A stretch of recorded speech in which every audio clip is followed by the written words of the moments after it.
let's get into this. That's not how I start the videos. Welcome back to Bleach. This is episode 12. Everything but the rain. June something. What's it called? June Truth. Anyways, took way too long. I got 2 hours of sleep. It's raining outside. I figured, why not? But then I realized the lighting is really bad because it's the rain. So the lighting's gonna be different for this episode. It's fine. We're gonna work it out. Ranji fell down back here. He's on the floor. I put him up and then he fell back down, so I'm not gonna put him up again. I don't know if that's symbolic of something, but he's gonna stay on the floor.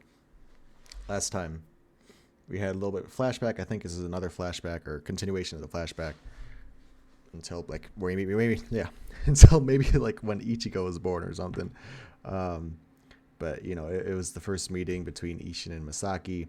That was it, right? I don't think anything else happened really. Yeah, 2 episodes today. Very excited. Let's see how this first part ends. You know, let's go.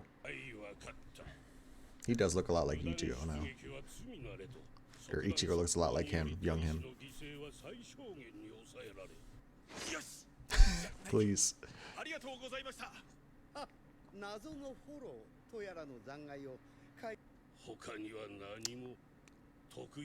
No, nothing else. Nothing of note. Just a hollow. Oh, she's in high school. Ooh. How old is Ishin supposed to be? Ugh. It said she was in high school, right? Not in college. Oh. What the fuck?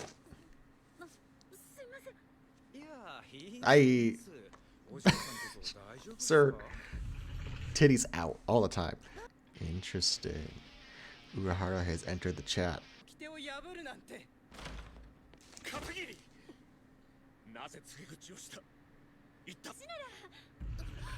Damn it, what the fuck is happening to her? Okay, sir. This is the most active I've seen this man. Oh shit, what the fuck? Well, not that thing.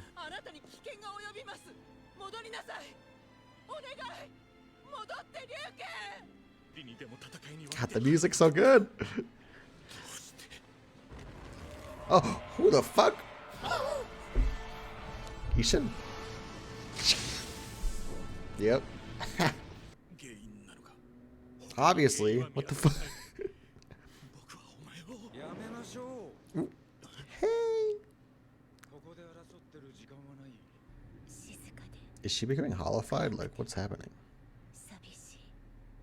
Because we've never seen that in the Quincy before.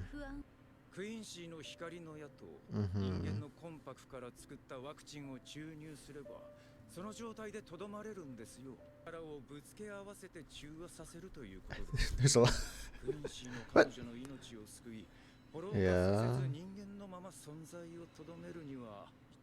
A Soul Reaper's presence.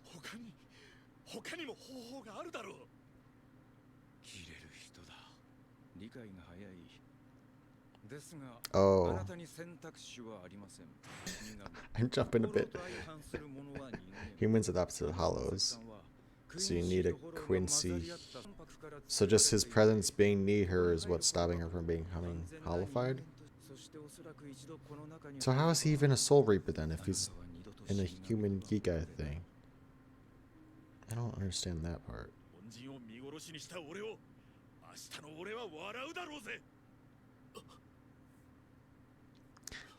That's what Masaki said.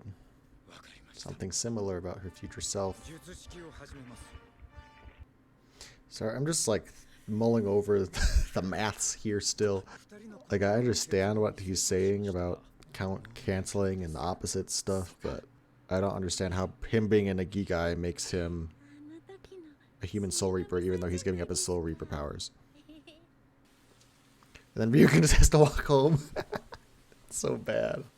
That's awkward too, because Katagiri was kind of... I mean, she wasn't...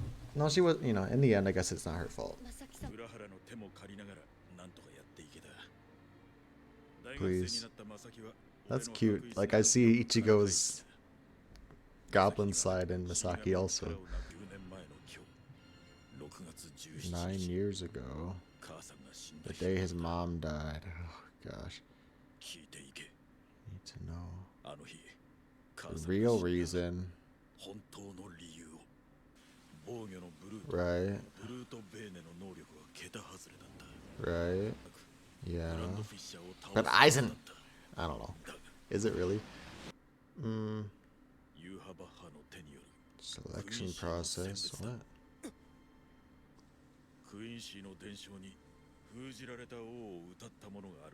Okay. Yeah, I was gonna say 9 years ago. Wait a minute. That's the 999,999.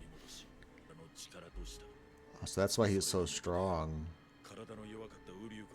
Oh, Uryu's mother too. Figured as much. So long ass post credits. That's it. I need to know more though. There's there are more questions to be asked still. Going where? What is happening? So much happened, but also not a lot. It was a very quick episode for me. I think the thing that I'm confused about still is, so like I said, I understand the sort of cancellation thing going on. Misaki was infected by a hollow, so she is hollow Quincy. The opposite of a Quincy is a human, which I guess no. The opposite of a Quincy is a Soul Reaper, right? And then the opposite of a human is a hollow. See, the thing is, why I got, well, separate point, but I have a hard time with that analogy is because I think in the past we've been told, like, humans are the blank slate, and then Quincy's are super powered humans, so I would figure they're opposites, and then once you die, you become a spirit, and your spirit either becomes a hollow because of all the pain and torture or whatever, and the chain breaks and all that shit, or you go to Soul Society and you can become a Soul Reaper if your power, your spiritual power is fresh enough. So I figure Soul Reaper and Hollow are opposites. But beside the point, they said in this episode that a Quincy and a Soul Reaper are opposites. I assume because they are both beings who hunt hollows. And then humans and hollows are opposites, I assume, because kind of the same thought process. Humans, when they die, become spirits that become hollows, maybe. Anyways, I get all that, regardless of the semantics, that Ishin, by his being the opposite of a Quincy, he has to become a human. So he has this human Gigai that we've seen Rukia had in the first season, and that's why she lost her spiritual pressure and all that shit, because she was becoming human because of the Hogyoku and all that shit too. So like I get that. Okay. The thing that I couldn't really quite understand was that how he still had a Soul Reaper in present day, but I think they kind of explained it after the fact. He was saying something about how once Ichigo awakened his spiritual pressure because of Rukia and he had the hollow powers activated, basically all those barriers and shit that Masaki was trying to do, Masaki and Ishin were trying to do to prevent this hollow form from taking over, they manifested in Ichigo. So like the barriers didn't work anymore, so his Soul Reaper powers came back. I think that's what they said. But if that's the case, the question now is, that stuff didn't happen until after the Grand Fisher thing. The first time that Grand Fisher is formed, right?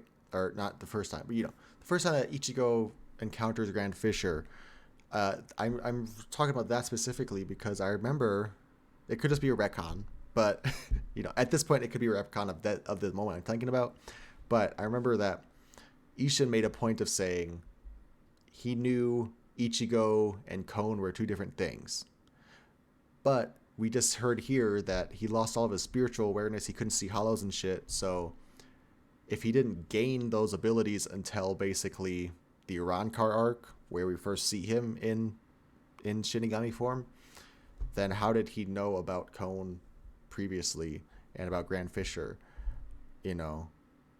He wouldn't. How would he even know about Grant Fisher? Because during that time, he freaking, Masaki was still alive, so he didn't have his powers.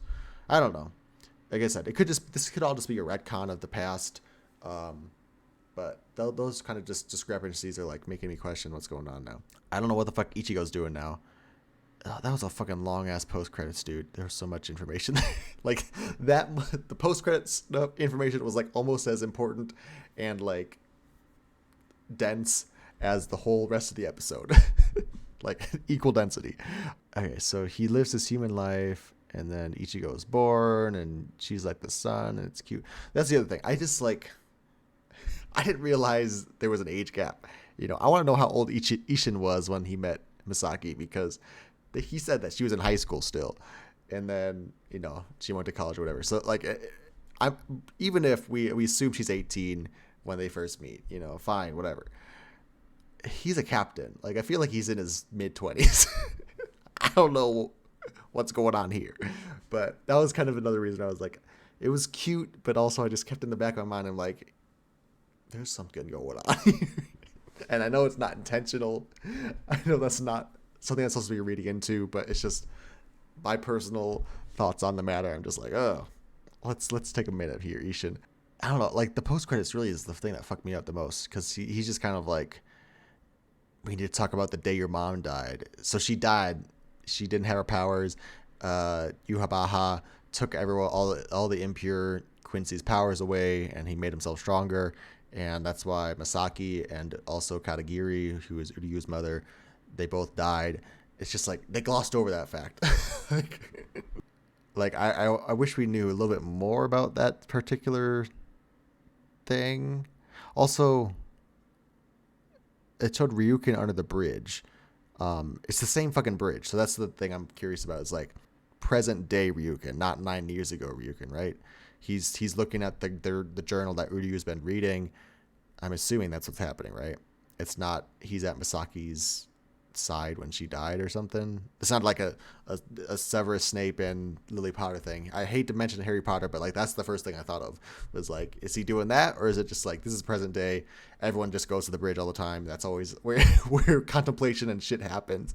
Even the freaking Misaki's death. Like, is that what's happening? But yeah, I want to see Ryukin like do something too. I'm curious to see where we go next episode, because I really don't understand like what Ichigo's like. Okay, I learned all I need to know. Like, I feel like there's more to learn. Why is his father's sword the same or not the same? Like, why is it naming convention that's similar? Like, I don't know.